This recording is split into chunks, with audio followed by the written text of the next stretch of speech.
Ignorance is the species' first line of defense.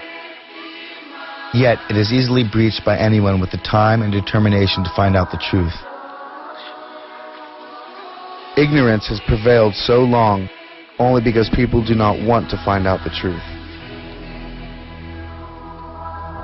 "Don't tell me, you'll spoil my dinner," is the usual reply to any attempt to tell someone just how that dinner was produced. Even people who are aware that the traditional family farm has been taken over by big business interests, that the clothes come from slaughtered cows, that their entertainment means the suffering and death of millions of animals, and that some questionable experiments go on in laboratories, still cling to a vague belief that conditions cannot be too bad, or else the government or the animal welfare societies would have done something about it. But it is not the inability to find out what is going on, as much as a desire not to know about facts that may lie heavy on one's conscience, that is responsible for this lack of awareness. After all, the victims of whatever it is that goes on in all these awful places are not members of one's own group.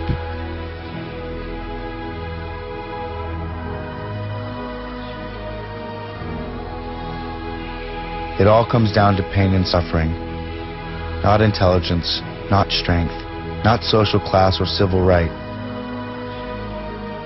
Pain and suffering are in themselves bad and should be prevented or minimized, irrespective of the race, sex, or species of the being that suffers. We are all animals of this planet. We are all creatures. And non-human animals experience sensations just like we do. They too are strong, intelligent, industrious, mobile, and evolutional. They too are capable of growth and adaptation. Like us, first and foremost, they are Earthlings. And like us, they are surviving. Like us, they also seek their own comfort rather than discomfort. And like us, they express degrees of emotion. In short, like us, they are alive. Most of them being, in fact, vertebrae, just like us.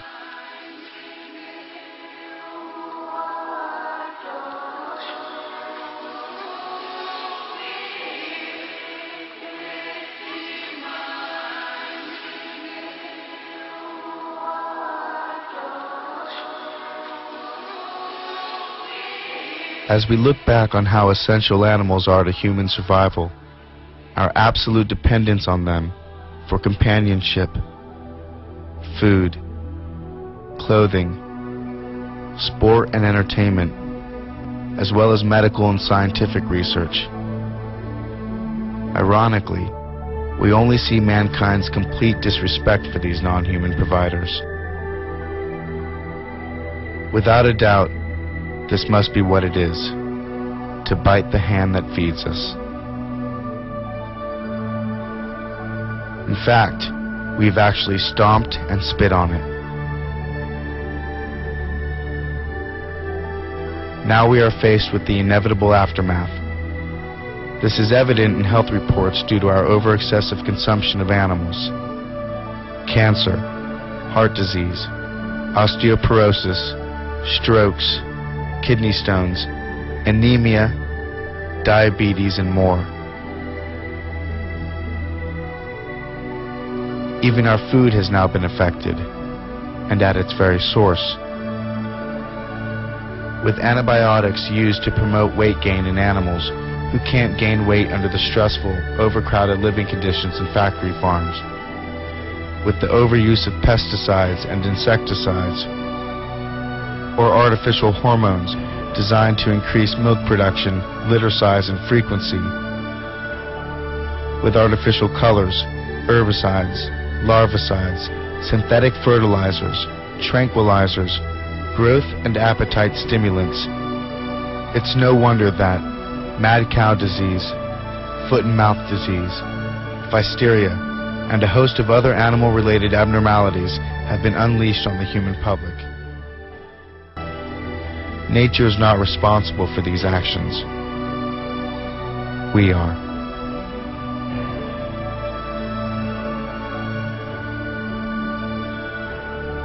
So a change is inevitable. Either we make it ourselves, or we will be forced to make it by nature itself. The time has come for each of us to reconsider our eating habits, our traditions, our styles and fashions, and above all, our thinking.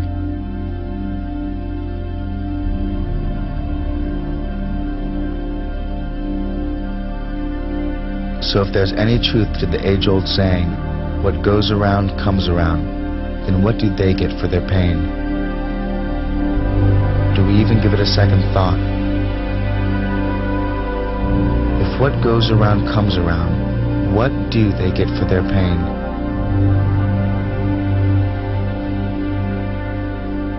They are Earthlings. They have the right to be here just as much as humans do. Perhaps the answer is found in another age-old saying, and one equally true. We reap just what we sow.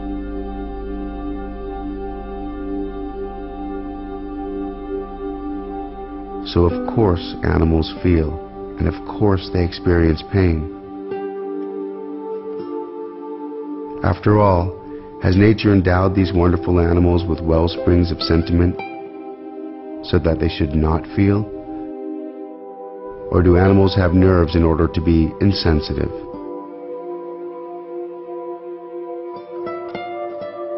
Reason demands a better answer. But one thing is absolutely certain. Animals used for food, used for clothing, used for entertainment, and in scientific experiments, and all the oppression that is done to them under the sun, they all die from pain. Each and every one. Isn't it enough that animals the world over live in permanent retreat from human progress and expansion? And for many species, there is simply nowhere else to go. It seems the fate of many animals is either to be unwanted by man or wanted too much. We enter as lords of the earth, bearing strange powers of terror and mercy alike. But human beings should love animals as the knowing love the innocent, and the strong love the vulnerable. When we wince at the suffering of animals, that feeling speaks well of us, even if we ignore it. And those who dismiss love for our fellow creatures as mere sentimentality overlook a good and important part of our humanity. But it takes nothing away from a human to be kind to an animal. And it is actually within us to grant them a happy life, and a long one.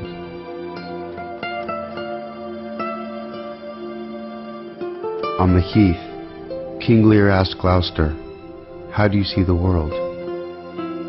And Gloucester, who is blind, answered, "I see it feelingly. I see it feelingly." 3 primary life forces exist on this planet: nature, animals, and humankind.